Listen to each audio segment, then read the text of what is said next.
আসসালামু আলাইকুম everyone, welcome to my channel. সবাইকে পবিত্র মাহে রমজানের শুভেচ্ছা।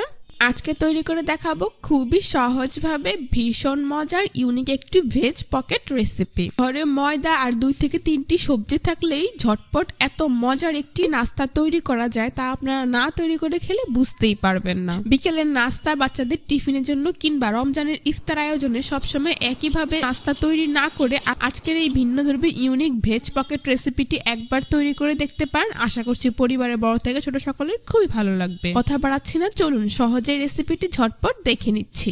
এই রেসিপিটি তৈরি করার জন্য প্রথমেই একটি মিক্সিং বলে আমি 1 কাপ পরিমাণ ময়দা নিয়ে নিচ্ছি। আপনারা চাইলে এর পরিবর্তে আটাও নিতে পারবেন। দিয়ে দিচ্ছি 1/2 চা চামচ পরিমাণ লবণ, আর এখানে আমি রান্নার রেগুলার তেল দিয়ে দিচ্ছি 1 টেবিল চামচ পরিমাণ। আপনারা চাইলে এর পরিবর্তে ঘি অথবা বাটারও দিতে পারবেন। এইবার এই সবগুলো উপকরণ একসাথে খুব ভালোভাবে মিশিয়ে নিচ্ছি। কিছুটা সময় নিয়ে তেল ময়দার সাথে মিশিয়ে নিতে হবে। এইখানে ময়ানটা যত ভালো হবে নাস্তাটা তত বেশি খাস্তা এবং ক্রিস্পি হবে। যখন দেখবেন ময়দা এইভাবে হাত দিয়ে মুঠো করলে দলা পেকে যায়, তাহলে বুঝতে হবে ময়দা পারফেক্টলি মাখানো হয়ে গিয়েছে। এখন আমি এর মধ্যে অল্প অল্প করে নর্মাল টেম্পারেচারের পানি অ্যাড করে দিচ্ছি আর একটি সফট ডো তৈরি করে নিচ্ছি। আপনারা চাইলে কুসুম গরম পানি দিয়েও একইভাবে গোলা তৈরি করে নিতে পারবেন। তো এভাবে অল্প অল্প করে পানিটা অ্যাড করলে পারফেক্ট একটি ডো আপনারা তৈরি করে নিতে পারবেন। দেখতেই পাচ্ছেন আমার ডো তৈরি করা হয়ে গিয়েছে। এখন আমি এর উপর সামান্য পরিমাণ তেল মাখিয়ে একটি ঢাকনা দিয়ে ঢেকে এটাকে রেস্টে রেখে দেবো 15 থেকে 20 মিনিটের জন্য। তারপর চুলায় একটি প্যান বসিয়ে এর মধ্যে প্রায় 2 টেবিল চামচ পরিমাণ রান্নার রেগুলার তেল দিয়ে দিচ্ছি। তেল কিছুটা গরম হয়ে আসলে আমি এর মধ্যে 1/2 চা চামচ পরিমাণ আস্ত জিরা দিয়ে দিচ্ছি। 1 টেবিল চামচ পরিমাণ রসুন কুচি, আপনারা চাইলে রসুনের পেস্টও দিতে পারবেন।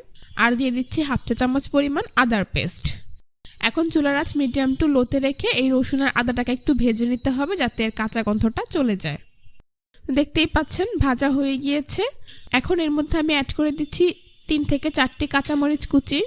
ঝালের পরিমাণটা আপনারা আপনাদের পছন্দ অনুযায়ী দিয়ে দিবেন। কাঁচামরিচটাকে একটু ভেজে নিচ্ছি। এবার অ্যাড করে দিচ্ছি 2টি বড় সাইজের পেঁয়াজ কুচি। চুলার আঁচ মিডিয়ামে রেখে পেঁয়াজটাকেও 2 থেকে 3 মিনিটের মতো ভেজে নিতে হবে যাতে পেঁয়াজের কাঁচা গন্ধটাও চলে যায়। খুব বেশি ভেজে লাল করে ফেলা যাবে না। তো দেখতেই পাচ্ছেন আমার পেঁয়াজগুলো ভাজা হয়ে গিয়েছে। এখন আমি এখানে অ্যাড করে দিচ্ছি 1/2 কাপ পরিমাণ গাজর কুচি। গাজরটাকে আমি একদমই চিকন করে কুচি করে নিয়েছি, আপনারা চাইলে গ্রেট করেও নিতে পারবেন। গাজরটাকে 2 থেকে 3 মিনিটের মতো ভেজে নিয়েই তারপর আমি এখানে অ্যাড করে দিচ্ছি 1 কাপ পরিমাণ বাঁধাকপি কুচি। এবার গাজর আর বাঁধাকপিটাকে খুব ভালোভাবে সবকিছুর সাথে মিশিয়ে 2 থেকে 3 মিনিটের মতো ভেজে নেব। খুব বেশি সময় নিয়ে ভাজার প্রয়োজন নেই। তো ভাজা হয়ে গিয়েছে। এখন আমি এর মধ্যে অ্যাড করে দিচ্ছি 1/2 কাপ পরিমাণ সেদ্ধ করা মুরগির মাংস। মুরগির মাংসটাকে আমি আগেই সামান্য লবণ দিয়ে সেদ্ধ করে এইভাবে ঝুরি করে নিয়েছি। দিয়ে দিচ্ছি প্রায় 1 চা চামচ পরিমাণ লবণ। কালো গোলমরিচের গুঁড়ো দিয়ে দিচ্ছি 1/2 চা চামচ পরিমাণ। ধনিয়ার গুঁড়ো দিয়ে দিচ্ছি 1/2 চা চামচ পরিমাণ। আর এখানে আমি চিলি ফ্লেক্স দিয়ে দিচ্ছি 1/2 চা চামচ পরিমাণ। সয়া সস দিয়ে দিচ্ছি 1 টেবিল চামচ পরিমাণ। আর টমেটো কেচাপ দিয়ে দিচ্ছি 1 টেবিল চামচ পরিমাণ। এবার এই সবগুলো উপকরণ একসাথে খুব ভালোভাবে মিশিয়ে নিচ্ছি। মুরগির মাংসটা অপশনাল, আপনাদের হাতের কাছে না থাকলে না দিলেও চলবে। তবে অনেক সময় বাচ্চারা শুধু সবজি দিয়ে নাস্তাগুলো খেতে চায় না, তাই একটু মুরগির মাংস দিলে কিন্তু খেতে অনেক বেশি মজার হয়।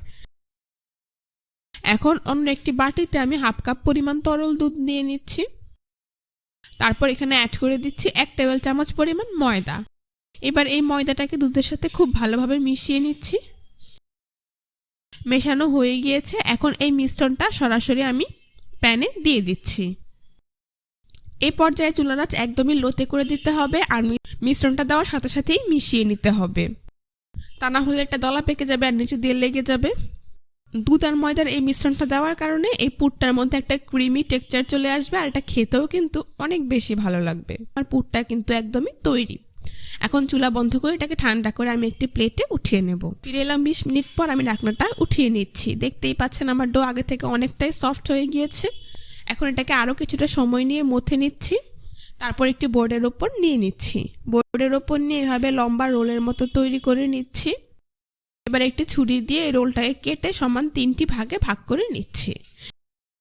এইখান থেকে একটি লেচি রেখে বাকিগুলোকে মিক্সিং বলে নিয়ে ঢেকে রাখবো, এতে করে লেচিগুলো ড্রাই হয়ে যাবে না। এবার এই লেচিটাকে এইভাবে গোল বলের মতো তৈরি করে নিচ্ছি। উপরে পরিমাণ মতো ময়দা ছিটিয়ে পাতলা একটি রুটি এখানে বেলে নিতে হবে। খুব বেশি ভারী করে রুটিটাকে বেলা যাবে না, মোটামুটি পাতলা করেই বেলে নিতে হবে। দেখতেই পাচ্ছেন আমার রুটি তৈরি করা হয়ে গিয়েছে। এর পুরুত্বটা আপনাদেরকে একটু দেখিয়ে দিচ্ছি, আশা করি আপনারা দেখেই বুঝতে পারছেন। এবার এই রুটির উপর আমি সামান্য পরিমাণ তেল লাগিয়ে নিচ্ছি, ব্রাশ দিয়ে পুরো রুটিতে তেলটাকে ছড়িয়ে দিচ্ছি। তারপর উপরে সামান্য পরিমাণ ময়দা ছিটিয়ে দিচ্ছি। ময়দাটাকে রুটির উপর হাত দিয়ে এভাবে সেট করে দিচ্ছি। তারপর রুটিটাকে এইভাবে এক পাশ থেকে মাঝখানে এনে ফোল্ড করে দিচ্ছি। একইভাবে রুটিটার অপর পাশও ফোল্ড করে দিচ্ছি। এইবার ভাঁজ করে রাখা এই শীটের উপরেও আমি একইভাবে তেল ব্রাশ করে দিচ্ছি। তারপর উপরে সামান্য পরিমাণ ময়দা ছিটিয়ে দিচ্ছি। ময়দাটাকে সেট করে দিয়ে আবারও একটি ভাঁজ দিয়ে দিচ্ছি। আপনারা একটু খেয়াল করলেই বুঝতে পারবেন কাজটা আমি কিভাবে করছি। এর উপর আবার একইভাবে তেল ব্রাশ করে সামান্য পরিমাণ ময়দা ছিটিয়ে ময়দাটাকে সেট করে দিচ্ছি। এবার শীটটার নিচের পাশ থেকে এইভাবে ভাঁজ করে দিচ্ছি। আশা করি আপনারা দেখেই বুঝতে পারছেন। রুটিগুলোকে 3 থেকে 4টি ভাঁজ দেওয়ার কারণে এর ভেতর কিন্তু অনেকগুলো লেয়ার তৈরি হয়ে গেছে, আর নাস্তাটা খেতেও কিন্তু অনেক বেশি ক্রিস্পি আর মুচমুচে হবে। এখন একটি বেলুন দিয়ে বেলে 4 কোণাকার একটি রুটি আমি তৈরি করে নেব। এখানে খুব বেশি পাতলা করে ফেলার প্রয়োজন নেই, আবার অনেক বেশি ভারীও রাখা যাবে না। মোটামুটি মিডিয়াম পুরুত্বের একটি রুটি এখানে তৈরি করে নিতে হবে।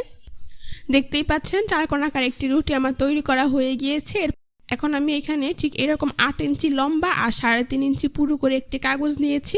এর সমান করে এবার রুটি থেকে 2টি শীট কেটে নেব। এতে করে আমাদের ভেজ পকেটগুলো একদম পারফেক্ট সাইজের হবে। অতিরিক্ত অংশগুলোকে সরিয়ে নিচ্ছি। দেখতেই পাচ্ছেন সমান 2টি শীট আমার তৈরি করা হয়ে গিয়েছে। এখন নাস্তাটাকে সিল করার জন্য অন্য একটি বাটিতে আমি 2 চা চামচ পরিমাণ ময়দা দিয়ে এর মধ্যে অল্প অল্প করে পানি অ্যাড করে একটি আঠালো মিশ্রণ তৈরি করে নিচ্ছি। দেখতেই পাচ্ছেন মিশ্রণটা তৈরি করা হয়ে গিয়েছে। এবার প্রথমে একটি শীট আমি নিয়ে নিচ্ছি, অন্য শীটটাকে এই শীটের উপর এইভাবে বসিয়ে দিচ্ছি। আপনারা একটু খেয়াল করলেই বুঝতে পারবেন কাজটা আমি কিভাবে করছি।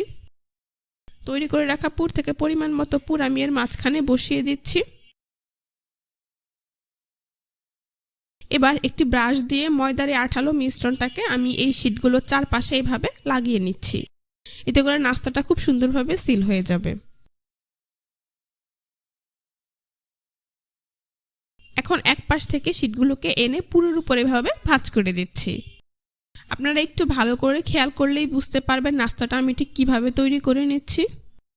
প্রত্যেকটি পার্ট লাগানোর পর এর চারপাশ খুব ভালোভাবে চেপে দিতে হবে, যাতে করে ভাজার সময় পুরটা না বেরিয়ে আসতে পারে। তো সব পাশ খুব ভালোভাবে লাগানো হয়ে গিয়েছে। দেখতেই পাচ্ছেন কত সহজেই কিন্তু খুব সুন্দর একটি ভেজ পকেট আমার তৈরি করা হয়ে গিয়েছে। তো এটাকে আমি একটি প্লেটে উঠিয়ে নিচ্ছি। এভাবে আমি সবগুলো নাস্তা তৈরি করে নিয়েছি। এখন এগুলোকে আমি ভেজে নেব। সেই জন্য চুলায় একটি প্যানে পরিমাণ মতো তেল দিয়ে তা মিডিয়াম হিটে গরম করে নিয়েছি। এবার এই গরম তেলে একে একে নাস্তাগুলোকে দিয়ে দিচ্ছি। প্রথম দিকে চুলার আঁচ মিডিয়াম টু লোতে দিয়ে নাস্তাগুলোকে ভেজে নিতে হবে। করে নাস্তাগুলোর লেয়ারগুলো খুব সুন্দরভাবে খুলে আসবে আর এটা অনেকটাই ক্রিস্পি হবে। চুলার আঁচ খুব বেশি হাইতে দিয়ে ভাজলে এর ভেতরের অংশগুলো কাঁচা থেকে যাবে আর বাইরে দিয়ে পুড়ে যাবে। তাই চুলার আঁচ মিডিয়াম টু লোতে দিয়ে সময় নিয়ে ধীরে ধীরে নাস্তাগুলোকে ভেজে নিতে হবে।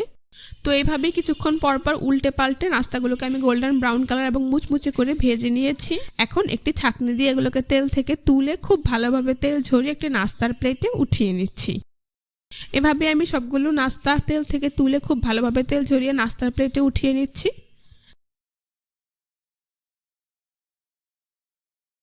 তারপর পরিবেশন করে আপনাদের দেখিয়ে দিচ্ছি। দেখতেই পাচ্ছেন এই ভেজ পকেটগুলো দেখতে মাশাআল্লাহ কতটা সুন্দর হয়েছে, এটা খেতেও কিন্তু হয়েছে অসাধারণ। বাচ্চাদের টিফিনের জন্য বিকেলে চায়ের আড্ডায় কিংবা রমজানের ইফতার আয়োজনে ভিন্নধর্মী কিছু তৈরি করতে চাইলে আজকের এই ভেজ পকেট রেসিপিটা তৈরি করে দিতে পারেন। একবার তৈরি করে দিলেই পরিবারের বড় থেকে ছোট সকলেই খুবই পছন্দ করবে আর বারবার এটাই খেতে চাইবে। আপনারা চাইলে চিকেন ছাড়া শুধুমাত্র সবজিগুলো দিয়ে একদম একইভাবে তৈরি করে নিতে পারবেন। আশা করছি আজকের রেসিপিটা আপনাদের সবার কাছে ভীষণ ভালো লেগেছে। রেসিপিটি ভালো লেগে থাকলে অবশ্যই চ্যানেলটি সাবস্ক্রাইব করে দিবেন, পাশে থাকা বেল বাটনটি অন করে দিবেন। আজ এ পর্যন্তই, সবাই ভালো থাকবেন।